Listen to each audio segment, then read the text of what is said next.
बिरादरान इस्लाम, दुख्तरान मिल्लत,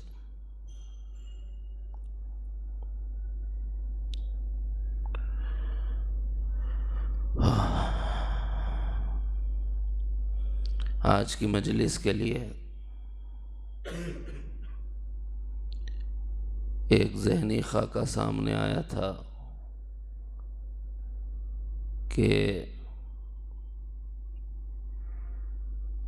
खुशगवार इज़्दिवाजी ज़िंदगी के लिए रहनुमा उसूल क्या है, उसको कुछ मुज़ाकरे में लाऊं।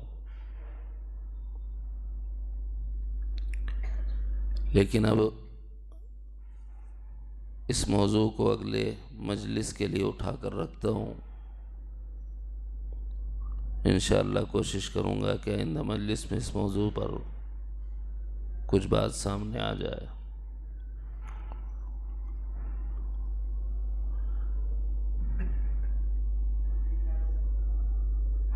बेहतरीन आलिम दीन, वक्त शनास,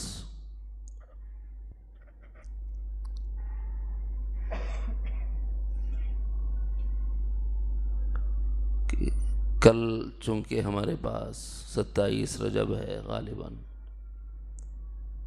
जुमा को, इसलिए इस मौके से शायद मौलाना अब्दुल बसीर साहब ने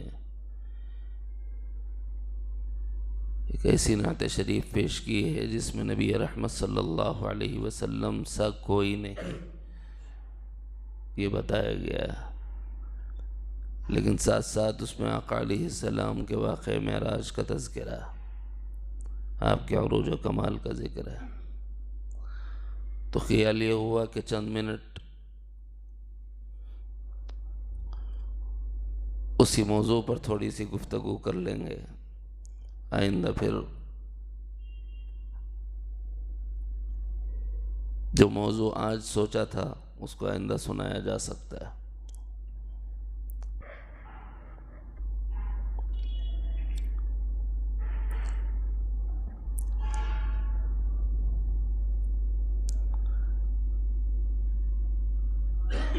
साहिब कलम जो होता है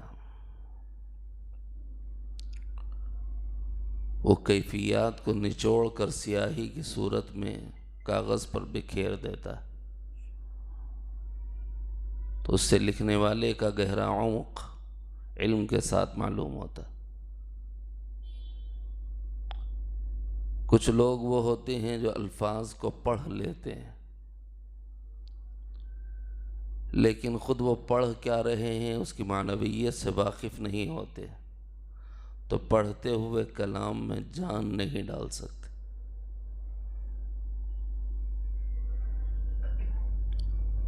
हमारे मौलाना अब्दुल बसीर साहब जैसे जानने वाले हों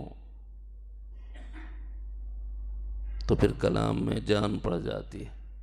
लिखने वाले ने अपना खून निचोड़ कर रख दिया और पढ़ने वाले ने अपनी रूह रख दी। मैं उस कैफियत का अल्फाज में तर्जुमानी ही नहीं कर पा रहा, तो उस पूरे पस मंज़र को ज़िक्र किया गया। अल्लाह ताला इनके इल्म में, अमल में, तक़वे में बरकत अता फ़रमाए, मादी रूहानी तरक्यात अल्लाह अता फ़रमाए। अब इसके बाद कुछ कहने को जी नहीं चाह रहा, ये काफ़ी है। इसमें वो मज़ामीन हैं जो जानने वाले के लिए वाफ़ी और काफ़ी।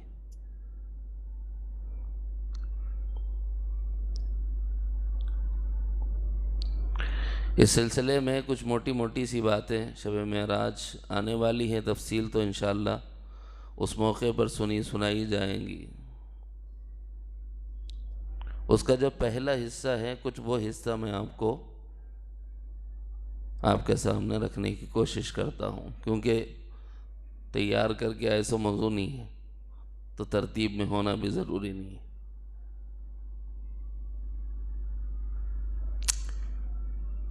मेराज शरीफ पर गुफ्तगू करते हुए उलमाए उम्मत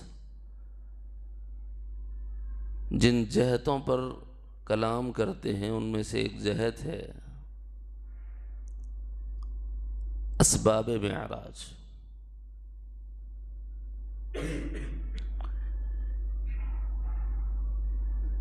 एक जहत है इस बात मेराज,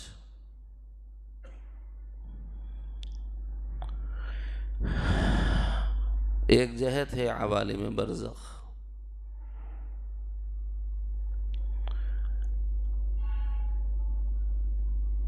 एक जहत है मिनल हराम इलल अक़सा, फिर एक जहत है मिनल अक़सा इला सिदरा, फिर उसमें एक जहत है मिन सिदरा सुम्मा दना फतदल्ला फ़काना क़ाब क़ौसैनि औ अदना।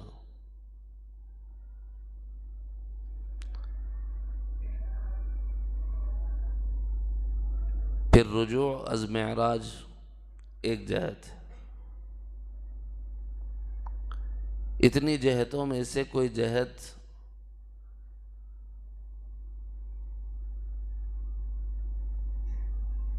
हज़रात सहाबा ने नाक़िस छोड़ी ही नहीं। इतना मुतव्वल, इतना मुफस्सल वाक़या मेराज को हज़रात मुफस्सिरीन ने बयान फरमाया। कुरान मजीद के दो मवाक़े से या दो मकामात से इस पर कलाम करते हैं।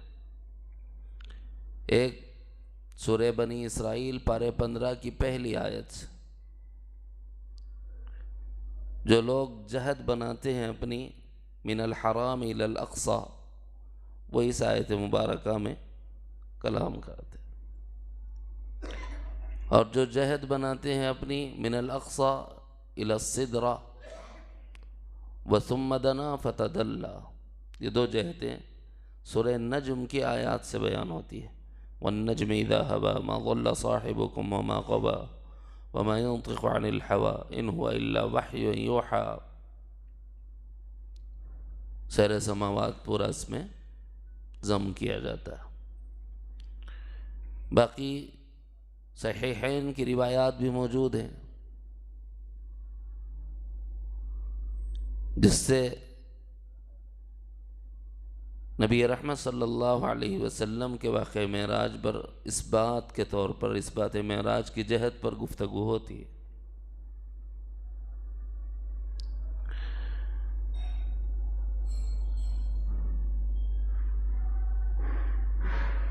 और हम अहलुस सुन्नत वल जमाअत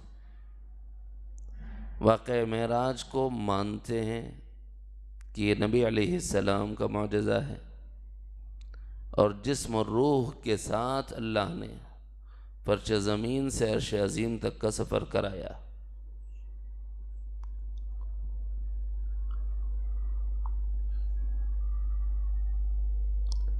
चाहे हम देवबंदी मकतब फ़िक्र से ताल्लुक़ रखते हों, बरेलवी मकतब फ़िक्र से ताल्लुक़ रखते हों, जमात इस्लामी का अपने को मानते कहते हों, हर तबक़ा जिस्म रूह के साथ रसूलुल्लाह सल्लल्लाहु अलैहि वसल्लम का फ़र्श ज़मीन से अर्श अज़ीम तक का सफ़र मानता है।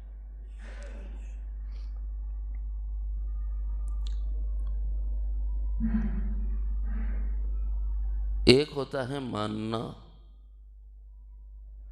और एक होता है मनाना, दोनों में फ़र्क होता है। कुछ लोग मनाते हैं मानने के साथ,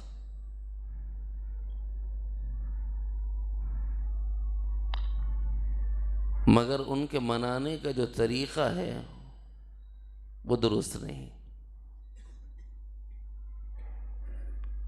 साफ लफ्ज़ों में कह दूं, कोई पटाखे जला रहा हो तो ये मेराज मनाने का तरीक़ा नहीं। कोई बाइक राइडिंग कर रहा हो, ये मेराज मनाने का तरीक़ा नहीं। कोई होटलों में मटर गश्तियों में मसरूफ़ हो तो ये मेराज मनाने का तरीक़ा नहीं। अगर कोई पूरी रात जाग कर इबादत कर रहा हो तो ये भी मेराज मनाने का तरीक़ा नहीं, क्योंकि शब बारात में इबादत साबित है और शब क़द्र में इबादत का हुक्म है। शब बारात में एक एक जुमले को नाप तोल लेना आप लोग। शब बारात में इबादत साबित है, यानी सहाबा ने की, ताबईन ने की, एक मरतबा प्यारे नबी सल्लल्लाहु अलैहि वसल्लम ने की, और इस तवातुर के साथ उम्मत में उस रात इबादत करने का सबूत मिलता है। इसको कहते हैं साबित होना, इबादत साबित। शब क़द्र में तो हुक्म है कि करो इबादत, बड़ी अजीम शान रात है, फजीलत वाली रात है, अजमत रात है, क़द्र वाली रात है। लेकिन मेराज शरीफ में फरमाया गया कि ये रात इबादत के लिए जागने की नहीं।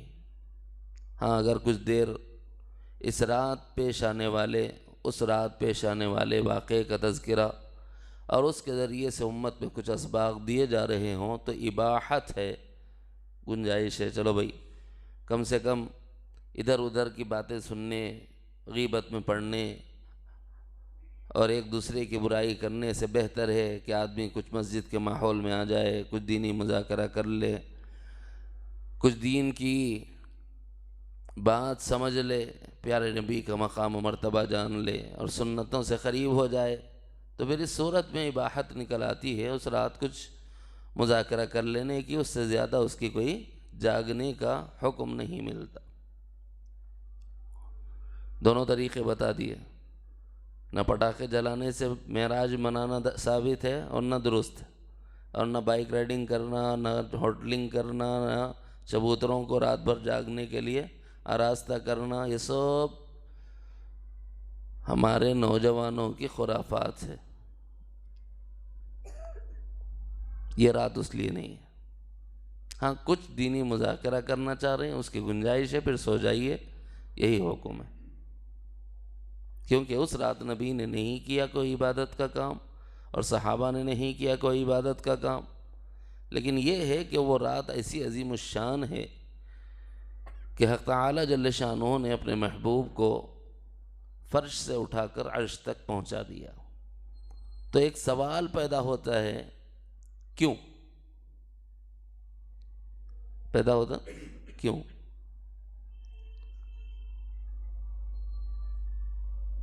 आप कहीं सफ़र पर चले गए, आदमी अपने ऊपर क़ियास कर ले, हर आदमी जिस इलाक़े में आपका ससुराल है, तसव्वुर करो कि मैं वहाँ सफ़र पे गया हुआ हूँ। गए तो कोई भी पूछे, क्या साहब कैसे आना हुआ, क्यों आए, खुले लफ्ज़ों में ये मतलब है। कैसे आना हुआ का मतलब यही पूछ रहा है कि क्यों आए। आदमी कहता है कि साहब मेरा ससुराल है, मुलाकात के लिए आया हुआ हूँ। तो जब भी सफ़र होता है, कहीं का भी हो, अगर आदमी तिजारत के गर्ज से बॉम्बे चला जाए, बेंगलोर चला जाए, वहाँ पहुँचने के बाद किसी ने पूछ लिया, अरे तुम महबूब नगर के, तुम यहाँ कहीं को आए? क्या बोलते, तिजारत की गर्ज से आया हूँ। कोई आदमी हैदराबाद का बेंगलोर में मिल जाए, उससे दूसरा आदमी पूछेगा, अरे तुम्हारे को तो हैदराबाद में देखा था, तुम बेंगलोर में क्या कर रहे हैं? बोले मुलाजिमत की गर्ज से आया हूँ। जो गर्ज होती है ना, वो सबब होता है।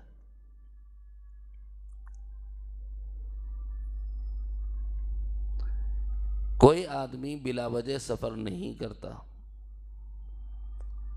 वजह हो सफ़र होता है, और सफ़र हो सबब के बगैर हो ये नहीं होता। यहाँ से मैं बेंगलोर पहुँच जाऊँ, कैसे आए साहब? बोले नहीं, ऐसे ही आ गया। अरे नहीं प्लेन में आए होंगे, नहीं ऐसी जा गया। नहीं ट्रेन में आए होंगे, बोले नहीं ऐसी जा गया। अरे नहीं बस में आए होंगे, बोले नहीं ऐसी जा गया। बोले चल लेते आए क्या, बोला नहीं ऐसी जा गया। होता है क्या? सबब भी तो चाहिए ना।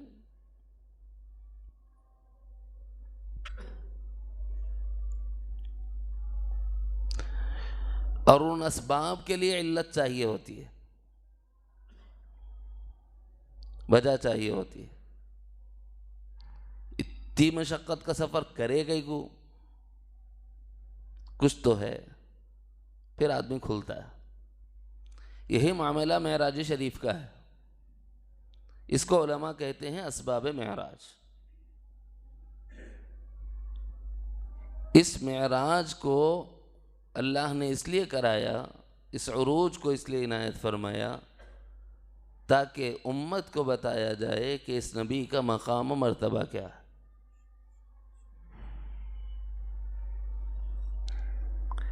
दूसरी तरफ इंसानी कैफियत में इनक़िबाज़ व इंबसात लगा हुआ है, कब्ज़ और बस्त लगा हुआ है। कब्ज़ व बस्त का मतलब होता है कभी आदमी खिंचा हुआ होता है और कभी कुशादा हो जाता है। कब्ज़ और बस्त अपने को उस वक़्त समझ में आता जब लग जाते दस्त। डॉक्टर साहब कहने गए, बोले साहब पेट साफ नहीं है, 2 रोज़ से क़ज़ाए हाजत से फारिग नहीं हुआ। एक गोली दे दे के बोलते जाओ रात को खा लेना। सुबह में जब फिर हालत ढीली होना शुरू हो जाती है तो फिर डॉक्टर के पास जाके बोलता है कि साहब क्या हो गया? बोले कब्ज़ खुल गया। ये खुलने को बस्त बोलते। यहाँ ये मुराद नहीं है जो हम कह रहे हैं। एक कब्ज़ आरज़ा बदनी है, यहाँ मुराद कब्ज़ रूहानी है, दिल बैठ जाता है। फिर जब दिल खुल जाता है तो उसको बस्त बोलते हैं। रूहानियत में, सुलूक में, इस्तिलाहात सूफिया में इनक़िबाज़ व इंबसात एक मौजू है बाज़ाब्ता।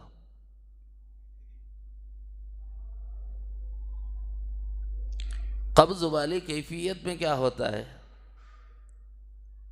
किसी से मिलने को जी नहीं चाहता, यहां तक कि बीवी बच्चे भी उसको बुरे लगते। कब्ज़ वाली कैफियत में अगर कोई दोस्त मिलने आ जाए नागवार गुजरता है।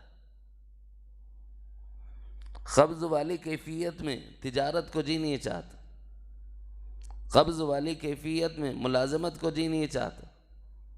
बेहतरीन कारोबार है, लाखों का काउंटर है, लेकिन कारोबार पर जाने को जी नहीं चाहता। जब कैफियत कब्ज़ वाली हो ऐसा होता है। उसके मुकाबले में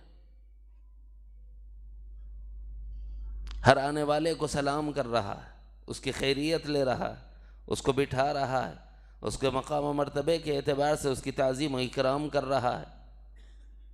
बीवी बच्चों के साथ खुशगवार मूड में है, हंसना भी है, बच्चों के साथ लाड़ भी है, प्यार भी है, शफ़क़त भी है, कुशादा रवि है। छोटी मोटी गलतियां हो गई ऐसे में दरगुजर भी कर रहा है, छोड़ो जाने दो। इस कैफियत को बस्त कहते। ये होता ना, इसको कल्ब में समझाया जाता है। रूहानियत में कब्ज़ क्या है? जिस्म में, कल्ब में और रूह में कब्ज़ की कैफियतें बता रहा हूँ। जिस्म की कब्ज़ की कैफियत से दवा के ज़रिए से इलाज होता है। कल्ब में अगर कब्ज़ आ गया है तो खुशगवार महफिलें बस्त का काम करती है, जिसमें हंसना भी हो, हंसाना भी हो, जिसको ज़राफ़त की महफिल कहें। शरीयत में वो मना नहीं है। शरीयत में ऐसी ज़राफ़त मना है जिसमें किसी को हंसाने के लिए किसी की दिल आज़ारी की जाए। अगर किसी की दिल आज़ारी के बग़ैर किसी के लिए कोई खुशी का सामान करे, ये नबी अलैहिस्सलाम ने पसंद फरमाया। यानी हमेशा रोती सूरत मत बने रहो, कुशादा रवि भी रखो, खुश अखलाक़ी भी रखो, हंसना मुस्कुराना भी हो, ठट्टे मार कर ना हंसो, खिलखिला कर ना हंसो, कुछ शर्म हया भी रखो, उसका पास और लिहाज भी रखो, लेकिन मुस्कुराओ भी नहीं। ऐसी तालीम तो नबी की नहीं। जब घर आते थे तो मुस्कुरा कर घर वालों से मिला करते थे, उनकी बातों को खंदा पेशानी से समाअत फरमाया करते थे। उस जात का क्या कहने जिसकी बात सुनने के लिए लोगों ने अपने घर बार छोड़ दिए, अपनी तिजारतें छोड़ दी, अपनी मुलाजमतें छोड़ दी, हिजरत कर लिए, उनके दर पे आके पड़ गए ताकि उनके दहने मुबारक से कोई कौल, कोई कलाम निकले और हम उसको ज़ब्त तहरीर में ला लें और हिफाजत करें उनके कलाम की। वो जो सारे आलम को सुनाने के लिए आया हो, घर जाते तो खंदा पेशानी से समाअत भी फरमाते। ये कल्ब की कुशादगी और कब्ज़ है। रूहानियत में कब्ज़ क्या है? रूहानियत में कब्ज़ का माना है नमाज पढ़ने को जी नहीं चाह रहा। अब सब अपने अपने दिल को हाथ रख ले, देख लो अपन नवा कब से इसी कब्ज़ की कैफियत में है। जिक्र करने को जी नहीं चाह रहा, तिलावत करने को जी नहीं चाह रहा, मस्जिद जाने को जी नहीं चाह रहा, गश्त को जी नहीं चाह रहा, तालीम में बैठने को जी नहीं चाह रहा, दीनी मुज़ाकरा सुनने को जी नहीं चाह रहा, नेक महफिलों में, नेक दोस्तों में बैठने को तबीयत आमादा नहीं है। ये क्या है? रूहानी इनक़िबास। इसमें इबादत से, हालांकि साहब मेरी कभी तहज्जुद क़ज़ा नहीं हुई बोलता हूँ, लेकिन अब हालत यह हो जाती है कि फ़र्ज़ को मस्जिद जाने को तबीयत नहीं चाह रही। ऐसा होता है, ये मायूब नहीं है, ये दरअसल तालीम के लिए और तरबियत के लिए होता है। न नमाज को जी चाहे, न जमात को जी चाहे, न मस्जिद जाने को जी चाहे, न रोज़े को जी चाहे, न ज़िक्र को, न तिलावत को जी चाहे, न दुआ में दिल लगे, न ताआत का कोई शौक़ पैदा हो, न नेक महफिलों का कोई ज़ौक़ पैदा हो, तो ऐसी कैफियत को इनक़िबाज़ रूहानी, क़ब्ज़ रूहानी कहते हैं। ऐसा मालूम होता है कि अल्लाह तो मुझसे इतना रूठ गया कि मुझे किसी अमल के लिए कबूल ही नहीं कर रहा। अल्लाह बचाए। लेकिन सलूक में ये होना लाजिमी है। अजीब बात कह रहा हूँ मैं। अरे साहब कौन चाहता जी नमाज पढ़ने को जी नहीं चाहना? इसलिए कि जिसको कब्ज़ मिलता है उसके बाद जो कुशादगी मिलती है रूहानियत में, उसका हमें तसव्वुर नहीं है। वाक़ई मेराज से साबित करते हैं सूफिया उसको। असबाब मेराज सुना रहा था, थोड़ी सी रूहानियत की बात आ गई।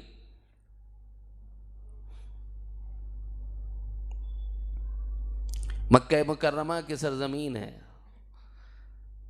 हक़ तआला जल्ल शानहू का हुक्म 3 तरह आया है। नंबर 1, मेरे महबूब लोगों को अल्लाह की तरफ बुलाइए, फ़र्दन फ़र्दन। अल्लाह के रसूल सल्लल्लाहु अलैहि वसल्लम सैयदा खदीजतुल कुबरा से मिलते हैं, कलिमा पेश फरमाते हैं, कबूल फरमा लेती हैं। अबू बकर सिद्दीक़ से मिलते हैं, कलिमा पेश फरमाते हैं, कबूल कर लेते हैं। अली उल मुर्तज़ा से मिलते हैं, कलिमा पेश करते हैं, कबूल कर लेते हैं। ज़ैद इब्न हारिसा से मिलते हैं, कलिमा पेश करते हैं, कबूल कर लेते हैं। इसको कहते हैं इनफिरादी दावत। एक के बाद दीगरे, एक के बाद एक के पास जाना, उसको ये समझाना कि मैं एक कलिमा देकर भेजा गया हूँ, मैं अल्लाह की तरफ से मबऊस किया गया हूँ, मुझे अल्लाह का रसूल मानो, मेरी तालीमात बहुत लंबी चौड़ी नहीं है। इस वक्त उस वक्त सिर्फ एक ही बात है कि अल्लाह के सिवा कोई लायक इबादत नहीं, किसी दूसरे की इबादत ना करो। एक ही तालीम थी उस वक्त, ला इलाहा इल्लल्लाह, इनफरादी दावत। फिर अल्लाह ने दूसरा हुक्म फरमाया, व अंज़िर अशीरतकल अक़रबीन। मेरे महबूब अकेले अकेले बहुत हो गया, अब ज़रा थोड़ा लोगों को जोड़िए, अपने रिश्तेदारों को जमा कीजिए, क्योंकि लोग यही बोलेंगे पहले अपने घर को देख ले, बाद में दूसरों को बोल बोल। लोगों का मिजाज है। तो हुजूर से फरमाया, व अंज़िर अशीरतकल अक़रबीन। ऐसा ना हो कि आप लोगों को तो कहें और लोग आपसे कह दें कि घर वालों को नहीं बोलता, पहले घर वालों को बोल ले। लिहाजा पहले घर वालों को जोड़ो, बनी हाशिम को जोड़ो, आले खुरैश को जोड़ो और उनके सामने दस्तरखान बिछाओ। पहले मादी दस्तरखान चुनो। फिर उसके बाद नबी अलैहिस्सलाम ने फरमाया कि मैं तुम्हें एक ऐसी बात बताता हूँ कि अगर तुम उसे कबूल कर लो तो अरब अजम तुम्हारे ग़ुलाम हो जाएं। बोले मोहम्मद, अगर ऐसी बात है तो एक क्या, हम तुम्हारी 100 मानने को तैयार हैं, बोलो तो सही। हुजूर ने फरमाया, ला इलाहा इल्लल्लाह कह लो, अरब अजम तुम्हारे ग़ुलाम हो जाएंगे। फरमाया उसी दस्तरखान से उठकर कहने लगे, न तुम्हारा दस्तरखान मंजूर है, न तुम्हारी दावत मंजूर है। इतने खुदाओं को छोड़ के एक को मानेंगे, उतने मिल के नहीं कर रहे हैं, अकेला क्या करता। उनका नज़रिया यूँ कहा उन्होंने और चले गए। इत्माम हुज्जत हो गया। एक अरसा गुजरा, फिर नबी रहमत सल्लल्लाहु अलैहि वसल्लम को अल्लाह ने हुक्म फरमाया, व रब्बक फकब्बिर। अब बस अकेले अकेले बुलाना, अब बस ख़ानदान वालों को बुलाना, अब आम ऐलान कर दीजिए, सबको बुलाइए, क्या अपना क्या पराया, क्या ख़ानदान का या ख़ानदान से बाहर, क्या अरबी क्या अजमी, मक्का के सरजमीन पे जो हज के लिए आएगा, जिस मुल्क का आया हुआ हो, सबके सामने व रब्बक फकब्बिर, अपने रब की बड़ाई बयान कीजिए। ये दावत का तीसरा मरहला था। नबी रहमत सल्लल्लाहु अलैहि वसल्लम, जिनकी ज़ात गिरामी को पूरी उम्मत ये कहती थी, अंतल अमीन व सादिक, आप अमानतदार हैं, आप सच्चे हैं। कई लोगों में मेरे बारे में ये फ़िक्र और ये गुमान जो था अमीन व सादिक का, जिससे मुझे मुलक़ब किया गया, उसमें कोई कमी तो नहीं आई। ये जांचने के लिए आक़ाए दो आलम जनाब मुहम्मदुर रसूलुल्लाह सल्लल्लाहु अलैहि वसल्लम फ़ारान की चोटियों पे खड़े हो गए और यूँ फरमाया कि तुम मुझे कैसा जानते हो। लक़द लबिस्तु फ़ीकुम उमरा। उन्होंने कहा कि हमने 12 आपका तजुर्बा किया है, सच्चे हैं आप, झूठ कभी नहीं बोलते। तो हुजूर ने फरमाया, अच्छा अगर मैं ये कहूँ कि इस पहाड़ के पीछे एक लश्कर जर्रार है जो तुम पर हमला आवर होने को तैयार है, क्या तुम मान लोगे? कि तुमने तो कभी झूठ बोला ही नहीं, क्यों नहीं मानेंगे? तो फरमाया कि इसी तरह जिस तरह तुम उस पहाड़ के दरमियान मैं हूँ, इधर तुम हो, इस तरफ क्या है मैं देख सकता हूँ, तुम नहीं देख सकते। इसी तरह इस दुनिया के बाद एक ज़िंदगी है और मरने के बाद दोबारा ज़िंदा किया जाना है, फिर जन्नत भी है और जहन्नम भी है। ये मैं देख रहा हूँ, मैं पहाड़ पर हूँ, इस तरफ का देख रहा हूँ, तुम नहीं देख रहे। ऐसे ही आलम बरज़ख को मैं देख रहा हूँ, तुम नहीं देख रहे। मैं उस जहन्नम की आग से बचाने के लिए तुम्हें बुलाता हूँ कि आओ एक कलमे पर जमा हो जाओ और यूँ कहो ला इलाहा इल्लल्लाह, ताकि अल्लाह तुम्हें कामयाब कर दे। क़ुलू ला इलाहा इल्लल्लाह तुफ़्लिहू। तो उस वक़्त में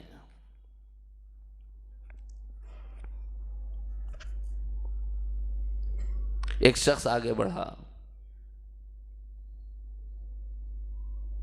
छोटी छोटी कंकरियां हाथ में उठाई,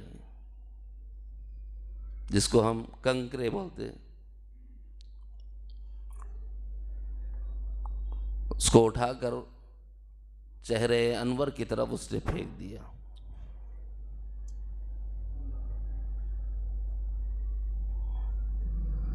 और जो जुमला कहा, अल्लाह इस जसारत को माफ़ फरमाए, नक़ल कुफ्र कुफ्र नबाशत, मगर हाल सुनाना है इसलिए बता रहा हूँ।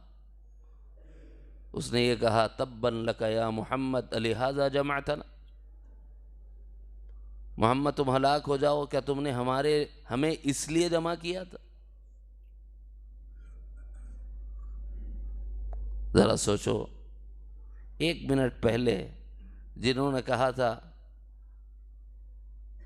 जर्रबना का गैर मर्रा मा वजदना का इल्ला सिदक़ा, हमने बहुत आजमाया, तुम सच के सिवा कुछ नहीं बोलते। तुम्हारे बारे में हमारा जो नज़रिया था, तुम्हारे बारे में हमारा जो गुमान था, तुम्हारे बारे में हमारा जो ख्याल था कि अंतल अमीन व सादिक, जैसे पहले था वैसे आज भी है, बल्कि अब भी है। 1 मिनट पहले और 1 ही मिनट के बाद क़ुलू ला इलाहा इल्लल्लाह तुफ़्लिहून, जो जुमला कहता है वह अहले दिल को रुला देने के लिए काफ़ी। तब्बन लक लिहाजा जमाअतना, हलाक हो जाओ तुम, जैसे हम आम तौर पर कहते हैं बर्बाद हो जाओ तुम।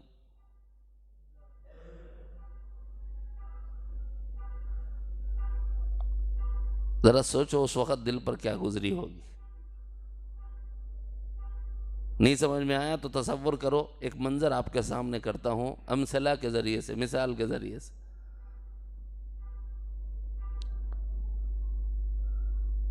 आप बहुत बड़े ओहदे पर हैं, आप जब आए 20 आदमी दाएं और 20 आदमी बाएं खड़े आपका इस्तकबाल करने लगे, आपको सलोट और सलामी दी गई, बड़े इकराम से आपको मंच पर, स्टेज पर ले जाया गया, बिठाया गया, आपकी तारीफ़ में, आपकी तौसीफ़ में बड़े उम्दा कलिमात कहे गए। एक जुमला आपके ज़बान से निकला, सारा प्रोटोकॉल ख़त्म हो गया, सारी इज़्ज़तें ख़त्म हो गई।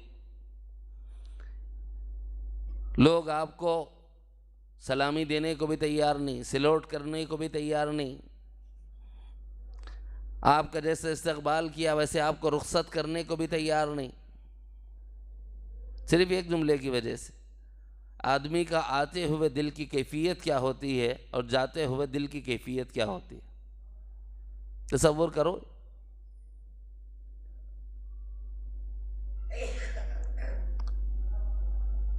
एक सबब है, असबाब में एक सबब है।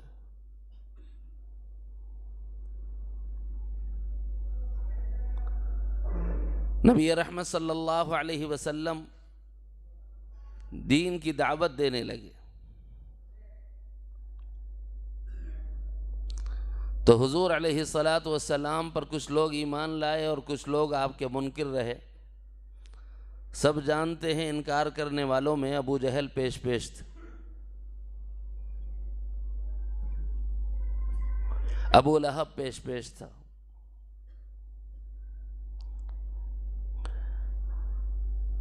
सरदार मक्का कहलाते थे वो। उतबा और उतैबा के निकाह में आक़ाए आलम जनाब मोहम्मद रसूलुल्लाह सल्लल्लाहु अलैहि वसल्लम की दोनों बेटियां थीं।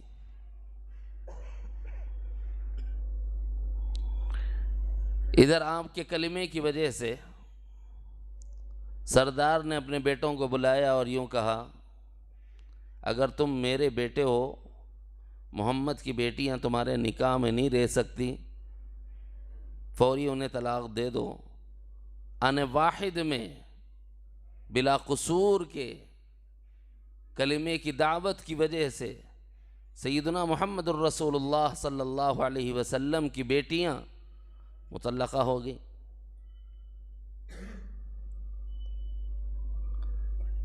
ये दर्द उस बेटे, उस बाप को पूछो जिसकी बेटी होती है। वो आदमी जो अभी तक गैर शादीशुदा हो, इस एहसास से नहीं गुजर सकता। वो आदमी जो अभी शादी किया हो, वो भी इस एहसास से नहीं गुजर सकता। वो आदमी जिसकी बच्चियां अभी छोटी हों, वो भी शायद बाद में इस एहसास से गुजरे। वो आदमी जिसकी बेटियां शादीशुदा हो गई हों, वो इस एहसास से हर रोज़ गुजरता है। रोज़ सोते हुए दुआ करता है कि अल्लाह मेरी बच्चियों का घर आबाद रखना।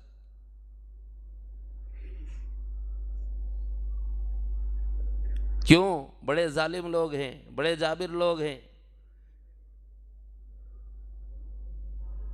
अल्लाह का फजल शामिल हाल है कि मेरी बेटी तहम्मुल के साथ वहाँ बर्दाश्त करके रह रही है, वरना वो माहौल घराने में रहने जैसा माहौल नहीं है। खुदा न खास्ता कब मेरी बेटी पर क्या जुल्म और आफत आ जाए और मेरी बेटी खुदा न खास्ता मुतल्लका होकर मेरे घर ना आ जाए। रोज़ दुआ करता है बाप कि अल्लाह मेरी बेटी का घर आबाद रख। दिखता नहीं है क्योंकि उसके लिए वो मुसल्ला नहीं बिछाता।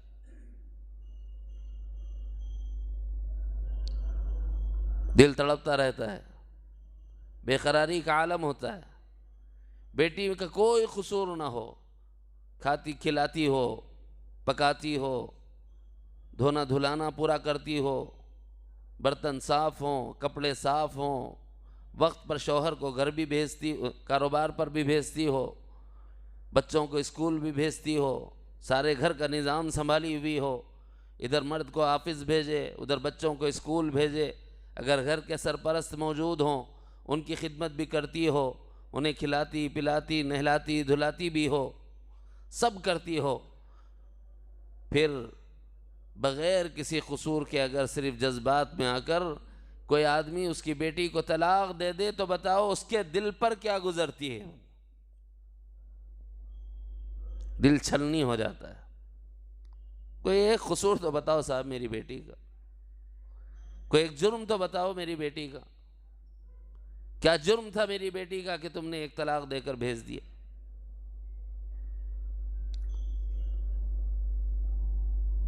जरा सोचो, हुजूर की पाकीज़ा बेटियां हैं, जब वो बग़ैर कसूर के मुतल्लका हो गई तो हुजूर के क़ल्ब अथर की कैफियत क्या हुई हो।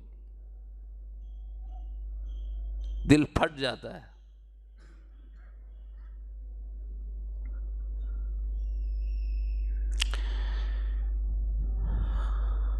लोगों ने कहा तुम बड़े मनहूस हो। अगर ये लफ्ज़ किसी और के लिए बोला जाए तो हमें उतना एहसास नहीं होता। अगर आपकी जिस घर में शादी हुई वहाँ जाएं और ये कहें कि तुम्हारी बेटी बड़ी मनहूस है, इन्हें आई जब से मेरे कारोबार ठंडे पड़ गए, इन्हें आई जब से अम्मा बीमार पड़ गई, बाबा बीमार पड़ गए, इन्हें आई जब से मैं बीमार पड़ गया, और कोई बराह रास्त कहे तुम बड़े मनहूस हो, जब अपने दिल पर झांक कर देखना कि हमारी कैफियत क्या होती है। लोगों ने हुजूर से कहा तुम बड़े मनहूस हो, तुम्हारी वजह से बेटा बाप से जुदा हो जाता है, बाप बेटे से जुदा हो जाता है, भाई भाई से जुदा हो जाता है, क्योंकि जो तुम्हारा कलिमा पढ़ लेता है वो इन सबको छोड़ना पड़ता है। तो इससे हुजूर के क़ल्ब को क्या होता था होगा, ज़रा तसव्वुर करो। लोगों ने कहा नहीं रहो यहाँ पर, चलो निकलो यहाँ से, तुम्हारा बाइकाट, तुम्हारे मानने वालों का बाइकाट, तुम्हारी हिमायत करने वालों का बाइकाट, चाहे वो तुम पर ईमान ना लाए हो। उसमें हुजूर के चचा अबू तालिब भी आ जाते। जब उनको बाइकाट कर दिया गया, शौब अबी तालिब में डाल दिया गया, एक दिन, 2 दिन, 3 दिन, 1 हफ्ता, 2 हफ्ते, 1 महीना, 2 महीने का मसला नहीं है, 3 साल तक एक वादी में पनाह गुज़ीन हो गए थे शौब अबी तालिब में। 3 साल खेल है। ये किसको पता चलेगा? ये उसको पता चलेगा जिसका बेटा जेल चला गया हो और उसको जमानत न मिल रही, हर दिन उस पर कैसा शाख गुजरता है तब अंदाजा होता है। किसी का रिश्तेदार जेल में हो तब पता चलता है कि साहब क्या तकलीफ होती है, क्या अजियत होती। खुदा न खास्ता खुद जेल में हो तब अंदाज़ा होगा। अल्लाह का करम है कि अल्लाह ने बचाया और हम महफूज हैं, लेकिन हमें अंदाज़ा नहीं है एक एक दिन कितना भारी होता है। हाँ, थोड़ा बहुत उन लोगों को अंदाज़ा हो सकता है जो बैरून मुल्क कमाने के लिए जाते हैं मुलाजमत की गर्ज से। नई नई शादी हुई और यूँ कहा कि साहब मेरा वीज़ा है और मुझे जाना है, बेगम ने रो धो के मनाने की कोशिश की कि रुक जाओ, यहीं रूखी सूखी खा लेंगे। बोलने लगे कुछ बनना है तो फिर कुछ कुर्बानियाँ देनी पड़ेंगी। दिल थाम के रुखसत हो गए। 7 महीने 8 महीने गुजर गए, छुट्टी नहीं मिल रही है। अब दूल्हे का हाल क्या होगा। अजब बेचैनी और बेकली और बेकरारी का आलम होता है। आंखों से हमने देखा है वो मनाजिर, इसलिए मिन्नुअन नकल कर रहा हूँ। कैलेंडर लगा होता है इतना बड़ा, और उसके बाद में कंपनी कब छुट्टी देती है, अभी 3 महीने बाकी हैं, उल्टी गिनती शुरू कर देता है। 90 दिन माइनस, आज का दिन ख़त्म हो गया, फिर माइनस, फिर एक दिन ख़त्म हो गया, फिर माइनस, फिर एक दिन ख़त्म हो गया।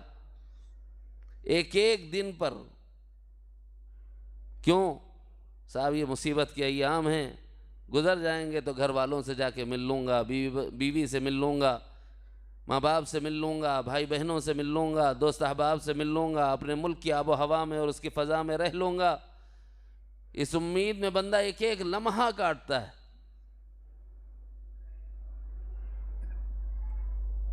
उसको पता है कि साहब अपनों से दूरी का दुख क्या होता है, तकलीफ़ क्या होती है। ये तो अल्लाह का शुक्र है खाना पीना नसीब है।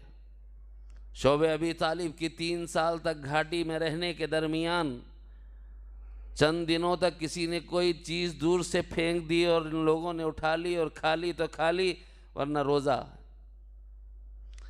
इतना बाइकाट किया गया, इतना बाइकाट किया गया कि जो लोग उन्हें खाना फराहम कर रहे थे उन्हें बता दिया गया कि अगर तुम भी उनको दोगे तो वहीं तुम भेज दिए जाओ। तो चोरी छुपे लोग भेजने लगे। वो रास्ता भी बंद कर दिया गया कि पहरे बिठा दिए, कोई इनको खाना ना दे।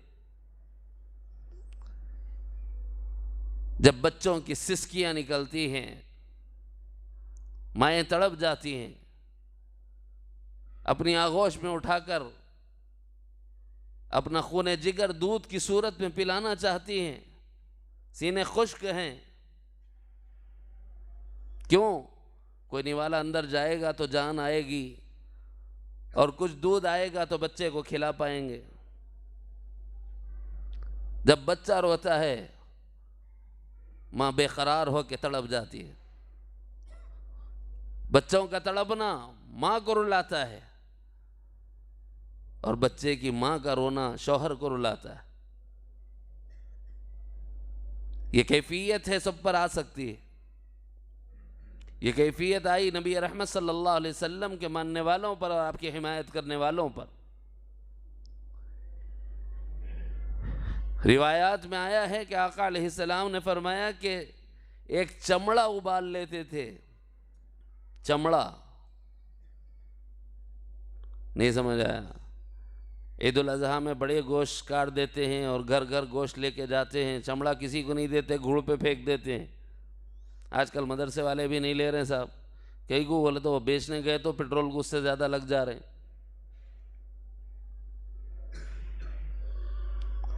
वो चमड़ा जो हम आज घूड़ पे फेंक देते, वो चमड़ा दबागत दिया जाता था और रखा जाता था। कोई बैठने के लिए बना लेता, कोई ओढ़ने के लिए बना लेता, कोई लिखने के लिए बना लेता। जब कुछ न बचा तो ये चमड़े के टुकड़े उबाल लेते और उसका पानी पी लेते थे।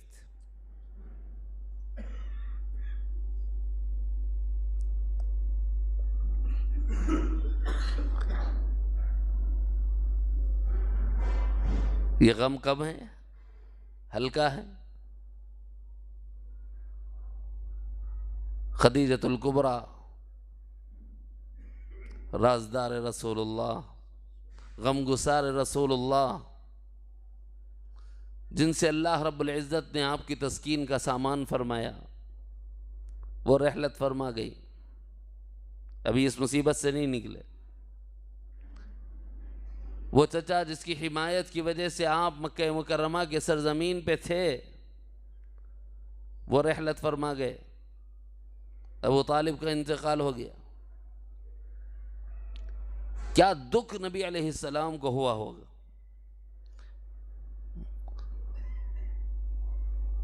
उस बेकरारी में अल्लाह के रसूल सल्लल्लाहु अलैहि वसल्लम ने उस साल को आमुल हुज़्न कह दिया। ये तो गमों का साल है। ये है इनक़िबाज़ रूहानी। जो मैं बताना चाहता हूँ वो ये है, इनक़िबाज़ रूहानी। फिर सोचा मक्के वाले नहीं मानते, चलो छोड़ो, आसपास के इलाके में लोगों में जाएंगे और उनको कलीमा समझाएंगे और दीन की तरफ उन्हें बुलाएंगे।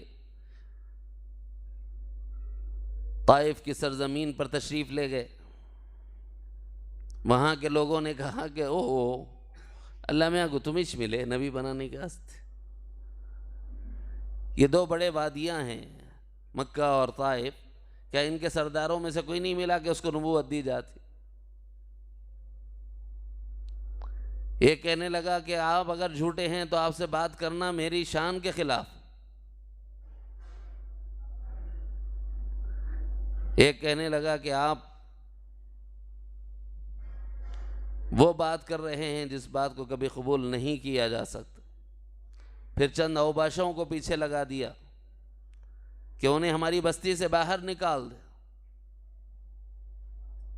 सिर्फ अपने आप को थोड़ी देर के लिए आंख बंद करो और मेरे साथ तसव्वुर करो कि हम किसी जगह गए हुए हैं, चाहते हैं कि वहाँ हमें सलाम कर लिया जाए, हमारी बात सुन ली जाए, लेकिन कोई हमारी बात सुनने को तैयार नहीं और हमें धक्के देकर निकाला जा रहा।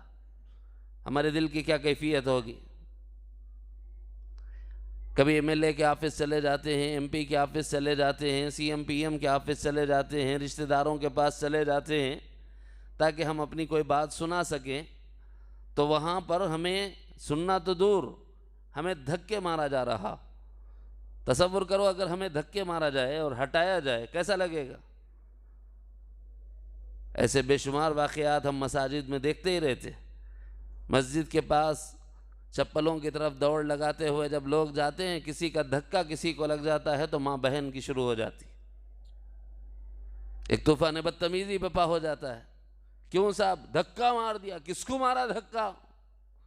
ज़रा सोचो, जो सारे आलमों के लिए बनाकर भेजा गया है उसे धक्के मारा जा रहा था, तो उसके दिल पर क्या गुजर रही थी। वो पत्थर मारे जा रहे थे। अरे नहीं साहब, ऐसे छोटे कंकरे थे शायद, जैसे रबी जिमार के मौके पर कंकरियां मारी जाती हों, चने के दाने के बराबर। ना ना, उन पत्थरों के बड़े होने की दलील ये है कि जिसमें अच्छा लहू लुहान हो गया है और नाले मुबारक से चस्पीदा हो गया आपके कदूम मेमनत। क्यों? इसलिए कि उन नालैन में आपका खून अथर जमा हो गया। ये मुसीबत कम है।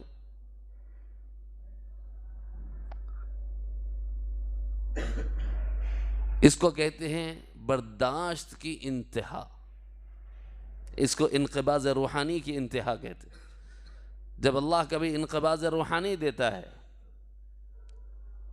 तो उसके पीछे उरूज रूहानियत भी है। मायूस न होना, उम्मीद करम न छोड़ना, दामन खुदा से वाबस्ता रहना, अहकाम से एराज़ न करना, ये ज़िम्नन पेश आने वाले कुछ असबाब हैं। यूँ समझाते हैं मशाइखीन इनक़िबाज़ रूहानी के मौके पर कि बेटा ये जो तो इबादत कर रहा था मज़े के लिए थोड़ा ही कर रहा था। मज़ा नहीं आ रहा तो इबादत छोड़ देगा। नमाज में मज़ा नहीं आ रहा इसलिए छोड़ दिया, रोज़े में मज़ा नहीं आ रहा इसलिए छोड़ दिया, तिलावत में मज़ा नहीं आ रहा, ज़िक्र में मज़ा नहीं आ रहा इसलिए छोड़ दिया। ना ना ना, ये मज़ा गैरुल्लाह है, अल्लाह नहीं। अगर अल्लाह के लिए कर रहा था तो वह हय्युन ला यमूत है, अभी भी ज़िंदा है, उसके लिए करो। अब जो बंदा ये काम करता है इनक़िबाज़ रूहानी के बावजूद अमल ना छोड़े, फिर उसको औजो कमाल नसीब होता है, उरूज कमाल नसीब होता है। ये सबक है, ज़िम्नन ज़हन में रख लीजिए। सय्यद कायनात जनाब मुहम्मदुर रसूलुल्लाह सल्लल्लाहु अलैहि वसल्लम ने हाथ उठा दिए और यूँ दुआ फरमाई, अल्लाहुम्मा इलैका अश्कू दुअफ़ क़ुव्वती व क़िल्लत हीलती। अल्लाह अपनी कमजोरी करो ना तेरे सामने रोता हूं। अल्लाह असबाब की कमी करो ना तेरे सामने रोता हूं। अल्लाह तूने मुझे किसके हवाले कर दिया? ऐसे लोगों के जो मुझ पर हुजूम करते।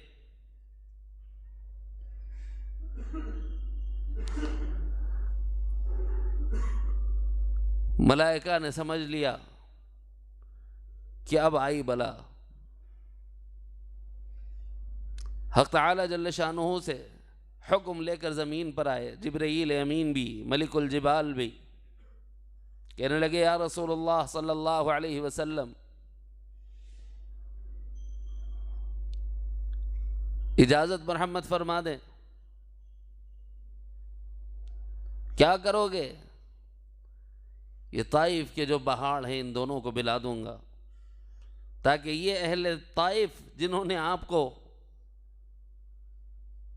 दीवाना कहा, मजनू कहा, साहिर कहा, मनहूस कहा, बेहैसियत कहा,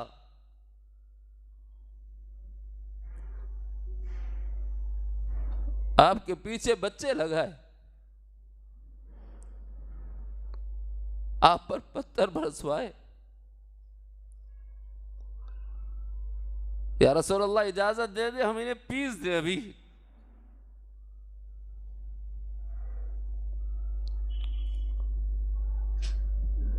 हुजूर अलैहिस्सलाम ने फरमाया कि ये मुझे जानते नहीं, इनकी ये कोताहियाँ, इनकी ये ख़ताएँ और इनकी ये लग़ज़िशें, इनका ये गुनाह ये इसलिए है कि ये मुझे जानते नहीं हैं कि मैं अल्लाह का रसूल हूँ। ये नहीं लाते तो न सही, इनकी औलादों में शायद कोई दीन ले आए, कोई ईमान ले आए। खुदा की कसम, अगर उस वक़्त हुजूर ने दुआ कर दी होती ना कि अल्लाह ये अहले ताइफ ने मुझे इतना मारा है, आप हलाक कर दें, तो फिर आज हिंदुस्तान में कोई मुसलमान नहीं होता। क्यों? उसी ताइफ के इलाके में एक कबीला रहता था, कबीले बनु सकीफ, और उसी कबीले का एक फर्द था जिसका नाम था मोहम्मद इब्न कासिम। वही शख्स वो है जो पूरी जोर क़ुव्वत के साथ हिंदुस्तान के सरजमीन पर आया था और इस्लाम का फरेरा लहराया था। तो इस्लाम आया नबी के ताइफ में बद्दुआ न करने की वजह से। दरअसल अहले हिंद पर हुजूर अलैहिस्सलाम का इतना बड़ा एहसान है कि आका अलैहिस्सलाम ने बख्श दिया अहले ताइफ को ताकि हम मुसलमान हो जाएं। और हम इतने बेवफा हैं अपने नबी के कि उनकी सुन्नतों को अपनाने के लिए हम आमादा और तैयार नहीं। उनके तरीक़े को इख्तियार करने के लिए हम ये ऐब समझते हैं, दकियानूसी ख़यालात समझते हैं।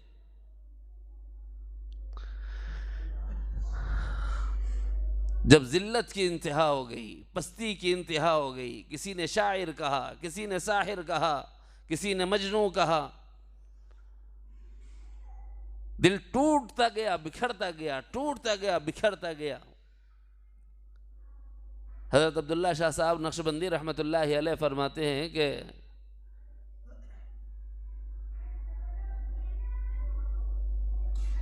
एक रबर का बाल लो, उसके बाद में बच्चे के हाथ में देकर बोलो बेटा इसको ज़मीन पर मारे। इंतहा को समझाने के लिए हज़रत अब्दुल्ला शाह साहब मेराजनामा किताब में लिख रहे हैं। बच्चे के हाथ को दो, कहो कि बेटा इसको ज़मीन पे मारे। क्या होगा भाई? एक कमज़ोर आदमी के हाथ में दो और कहो कि भाई इसको ज़मीन पर मारे। बाल ज़मीन पर जाएगा, थोड़ी बुलंदी तक उठेगा, फिर वापस ज़मीन की तरफ चला जाएगा। होता नहीं होता। लेकिन वही बाल किसी फनकार के हाथ में दो, या आप जिनको जानते हैं शोएब अख्तर के हाथ में दो,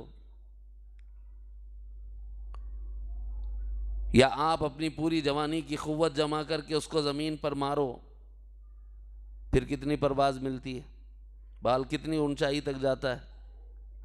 इससे समझ लो जब जुल्म की इंतहा होती है फिर उरूज नसीब होता है।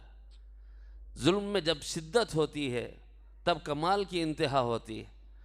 प्यारे नबी पर जिस्मानी जो अज़ियतें थीं वो भी इंतहा को पहुंच गई, क़ल्बी जो अज़ियतें थीं वो भी इंतहा को पहुंच गई, और रूहानी जो अज़ियतें थीं वो भी जब इंतहा को पहुंच गई तो इन सब को मिलाकर जब पूरी शिद्दत से जमा किया गया तो मेराज पेश आ गई। शब मेराज के असबाब में से उलमा ने लिखा है कि क्यों मेराज पेश आई हुई, उसके पीछे इतना हुजूर अलैहिस्सलातु वस्सलाम का सब्र करना, तहम्मुल करना, बर्दाश्त करना, जिस्मानी अज़ियतों पर, क़ल्बी अज़ियतों पर, रूहानी अज़ियतों पर। हाज़ा हुवा सबबुल मिअराज, ये है असबाब मेराज। क्यों? इसलिए कि अब तो खुद हुजूर के क़ल्ब असहर में एक बात आ गई कि अल्लाह मेरी कोई इज्जत नहीं, यहाँ का तो बच्चा बच्चा मुझे ताना देता है, मुझ पे पत्थर फेंकता है, मुझे दीवाना कहता है, मेरी कोई इज्जत ही नहीं, मैं तेरा रसूल। तो अल्लाह ताला एक तरफ हुजूर को ये इत्मीनान दिलाना चाह रहे हैं कि आपका मकाम वो नहीं जानते, कि अल्लाह भी नहीं जानता। अल्लाह तो जानता है आपका मकाम क्या। आप देखना चाह रहे हैं, आपको दिखा देंगे, और आपको दिखाने के साथ साथ आपकी उम्मत को भी दिखा देंगे। फिर ये बात पेश आई, उसी ताइफ की सरजमीन से निकले तो पहली कामयाबी ये हुई, इंसानों ने जब मोहम्मद मुस्तफ़ा को नहीं सुना, जिनों की जमात ने जनाब मोहम्मद रसूलुल्लाह पर ईमान लाया। अल्लाह के रसूल सल्लल्लाहु अलैहि वसल्लम से कहा गया ये ईमान नहीं लाते हैं, छोड़िए, अल्लाह की ज़ात बेनियाज है, दूसरी कौम को लाएगा और वो ईमान लाएगी। क़ुल उहिया इलैया अन्नहु इस्तमअ नफ़रुम मिनल जिन्न फ़क़ालू इन्ना समिअना क़ुरआनन अजबा यहदी इलर रुश्द फ़आमन्ना बिही वलन नुश्रिक बिरब्बिना अहदा। हम ईमान लाए और अल्लाह का किसी को शरीक नहीं ठहराएंगे, ऐलान किया जिनों की जमात ने। जब कुरान मुक़द्दस को सुन लिया और अपनी कौम में जाकर कहने लगे हमने ऐसा कुरान सुना है, ये पहली कामयाबी है। इन पस्तियों के बाद ये पहला कमाल है। इन इनक़िबाज़ की, इनक़िबाज़ बदनी, इनक़िबाज़ क़ल्बी और इनक़िबाज़ रूहानी की इंतहाओं पर यह पहली कामयाबी है कि एक जमात ने ईमान कबूल कर लिया। दूसरी कामयाबी, परवरदिगार आलम ने जब मक्का मुकर्रमा पहुँचे तो इत्मीनान क़ल्ब की खातिर आका अलैहिस्सलाम से फरमाया कि मेरे महबूब आपको फ़र्श ज़मीन से उठकर हमारे पास आना। सुबहानल्लज़ी असरा बिअब्दिही लैलन मिनल मस्जिदिल हराम इलल मस्जिदिल अक़सा।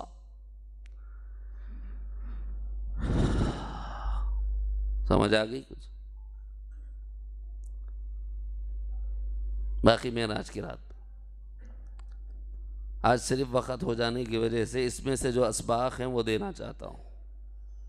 भाइयों, इनफरादी दावत न छोड़ें, रिश्तेदारों को बुलाना न छोड़ें दीन की तरफ,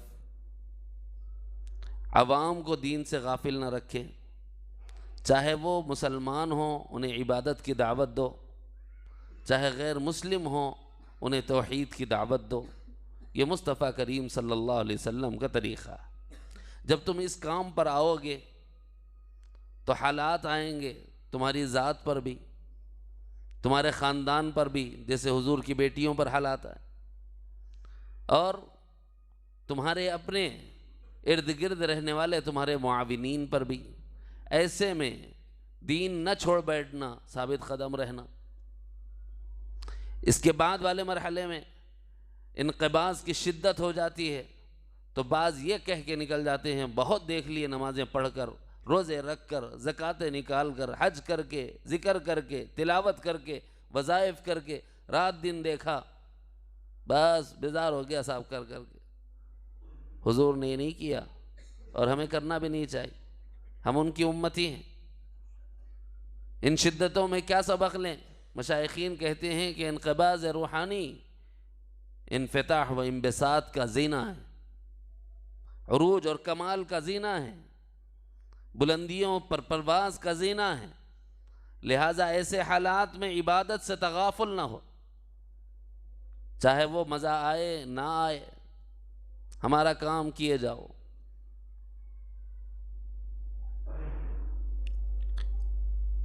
हिजरत करने पड़े खुदा का पैगाम और रसूल का पैगाम पहुंचाने के लिए तो सफ़र करो, जैसे ताइफ हुजूर ने सफ़र किया। हो सकता है कि ऐसे में आपको बदनी अजियतें झेलनी पड़े और हो सकता है कि रूहानी अजियतें झेलनी पड़े, कल्बी अजियतें झेलनी पड़े। तान तशनी से कल्ब वो होता है, दावत की मेहनत के बाद दावत कबूल न करने से रूहानी इनक़बाज़ होता है। सफ़र से जिस्म थकता है, इन सब के बावजूद मायूस भी नहीं होना। जैसे रसूलुल्लाह सल्लल्लाहु अलैहि वसल्लम ने फरमाया कि अगर ये ईमान नहीं लाते तो इनकी नस्लों में से कोई ईमान लाएगा। इसीलिए फरमाया गया मायूसी इस्लाम में कुफ्र है। नाउम्मीदी नहीं होना चाहिए, हमेशा उम्मीद रखना चाहिए। फिर क्या सबक है? फिर ऐसे असबाब इंशाअल्लाह अल्लाह ताला खोल देंगे कि हर मुश्किल के बाद आसानी। ये है वो असबाब जो इस महफिल में अभी जो नात शरीफ पढ़ी गई उसमें हुजूर अलैहिस्सलातु वस्सलाम के इन हालात के बाद वाले हालात का तज़किरा है कि आपके जैसे मकाम वाला कोई नहीं, आपके जैसे मर्तबे वाला कोई नहीं, आपकी अज़मत जैसी अज़मत वाला कोई नहीं।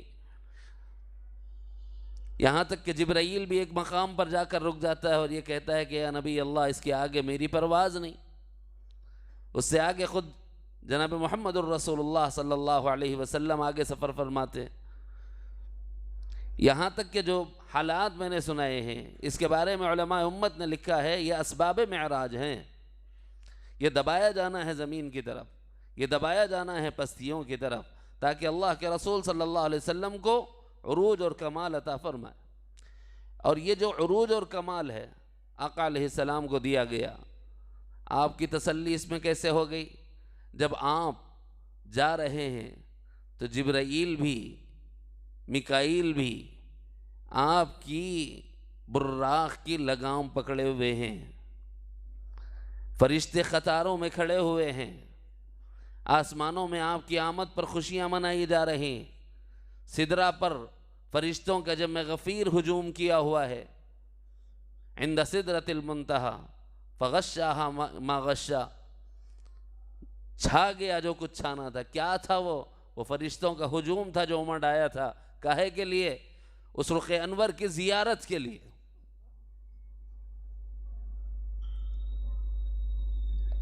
जनाब मुहम्मदुर रसूलुल्लाह सल्लल्लाहु अलैहि वसल्लम वापस लौट रहे, फरिश्ते सवालात कर रहे हैं, आका जवाबात दे रहे हैं। पूरे एहतराम के साथ मक्के की सरजमीन पर लाकर छोड़ा गया, ये बताने के लिए आका आपका मकाम अल्लाह के नज़दीक ये है कि आपके अलावा वो मकाम किसी को भी नहीं। जितने फरिश्ते हैं उनकी इंतहा सिदरतुल मुंतहा, जितने अंबिया और उनकी अरवाह हैं उनकी इंतहा सिदरतुल मुंतहा, हुजूर की इंतहा सुम्मा दना फतदल्ला, बल्कि उससे आगे फ़काना क़ाब क़ौसैनी औ अदना है। औ अदना जब आ जाता है उसके बाद कोई चीज़ बाकी नहीं रहती फ़र्क को बताने के लिए।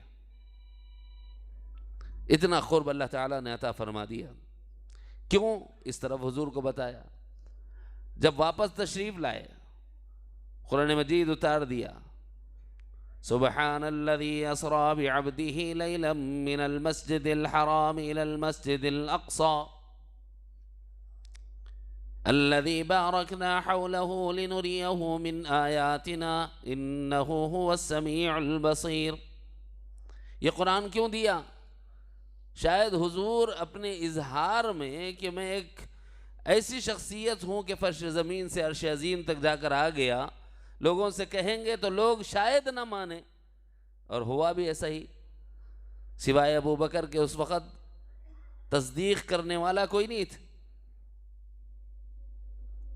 तो अल्लाह रब्बुल इज़्ज़त ने इस आयत की इब्तिदा में ये बतलाया, अगर महबूब का दावा हो कि मैं गया था, तो आदमी कह सकता है कि शायद ये इम्पॉसिबल है। सुबहान अल्लज़ी, अल्लाह अपनी ज़ात से उसकी शुरुआत कर रहा है। पाक है वो ज़ात, किससे? नक्स से, ऐब से, कमी से, बेखुदरती से, आजिज़ी से। असरा, हुजूर गए नहीं, हुजूर ले जाए गए। जाने वाले हुजूर हैं, ले जाने वाला खुदा है। सुबहान कौन है? अल्लाह की ज़ात। तो क्या तुम्हें अब शक है अल्लाह नहीं कर सकता? उसने आसमान बनाए, तो आसमान के ऊपर अपने महबूब को ले जाना उसके लिए क्या मुश्किल है? अर्श क्या है? खालिक के मखलूक है। जब अर्श मखलूक है तो सैयदुल मखलूक को जब ऊपर बुला रहा है, तो अर्श ऊपर होगा कि सरकार ऊपर होंगे?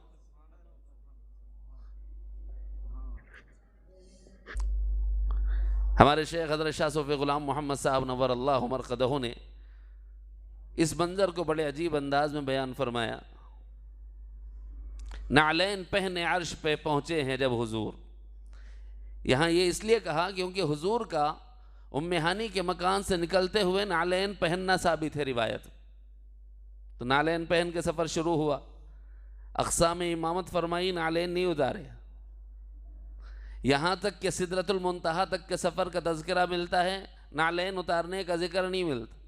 यहाँ तक कि उससे आगे रफ़रफ़ पर सवारी हुई और आका अलैहिस्सलाम फ़तदल्ला तक पहुँचे, तो वहाँ तक पहुँचे तो नालैन उतारने का जिक्र कहीं भी किसी भी रिवायत में नहीं मिलता। इसीलिए हज़रत सूफ़ी अलैहिर्रहमान ने फरमाया, नालैन पहने अर्श पे पहुँचे हैं जब हुजूर, कुछ दूर से भी पूछिए अज़मत रसूल की। क्यों? जब हुजूर हज़रत मूसा अलैहिस्सलाम सिर्फ अल्लाह से कलाम करने के लिए तूर पर जा रहे थे, तो अल्लाह रब्बुल इज़्ज़त ने क्या फरमाया? फ़क़लअना अलैक इन्नका बिलवादिल मुक़द्दस तुवा। ऐ मेरे मूसा, अपनी नालैन उतार दीजिए। फ़क़लअना अलैक, कुरान है, फ़क़लअना अलैक। क्यों अल्लाह नालैन क्यों उतार दूँ? इन्नका बिलवादिल मुक़द्दस तुवा। आप तुवा की मुक़द्दस वादी में आए हैं। मुक़द्दस वादियों में आने का अदब यह है कि अपनी नालैन उतार देना चाहिए, लेकिन उस मुक़द्दस अर्श पर पहुँचकर भी सरकार की जूतियाँ ये बताती हैं कि आका की जूतियाँ अर्श से अफजल हैं।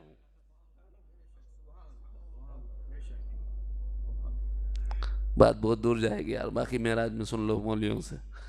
जो असबाक देने थे मैंने ज़िम्ना अर्ज़ कर दिए हैं। इसलिए मैंने कहा ना कि मैं इस वक्त जो नात सुना उसके बाद मैं अपनी अल्फाज में उसकी तर्जुमानी नहीं कर पा रहा हूँ, उसमें से क्या सुनाऊँ क्या नहीं। एक हिस्सा मैंने सुनाया, बहुत सी जहतें हैं, उसमें से एक जहत असबाब मेराज है कि अल्लाह हुजूर को फ़र्श ज़मीन से अर्श अज़ीम तक क्यों ले गया। इस क्यों का जवाब मैंने दिया है इसलिए कि आप इतना सताए गए थे, आपका इत्मीनान क़ल्ब करना था, अल्लाह ने अर्शों पर बुला लिया और उम्मत को आगे कुरान देकर ये बता दिया तुम मामूली नबी की उम्मत नहीं हो, वो है जो अल्लाह की निगाह में सबसे ज़्यादा मुअज़्ज़ज़ है, मुहतरम है। लिहाजा अपने नबी की अज़मत को पहचानो, उनके मकाम व मर्तबे को पहचानो, ताकि तुम उनकी इत्तिबा कर सको, उनकी मोहब्बत को अपने दिल में रख कर उनकी पैरवी करके दुनिया और आखिरत में कामयाब हो सको। अल्लाह ताला मुझे और आपको इल्म नाफ़िअ, फ़हम सलीम और अमल सालेह की तौफ़ीक़ अता फ़रमाए। सालाना मरकज़ी इज्तिमा में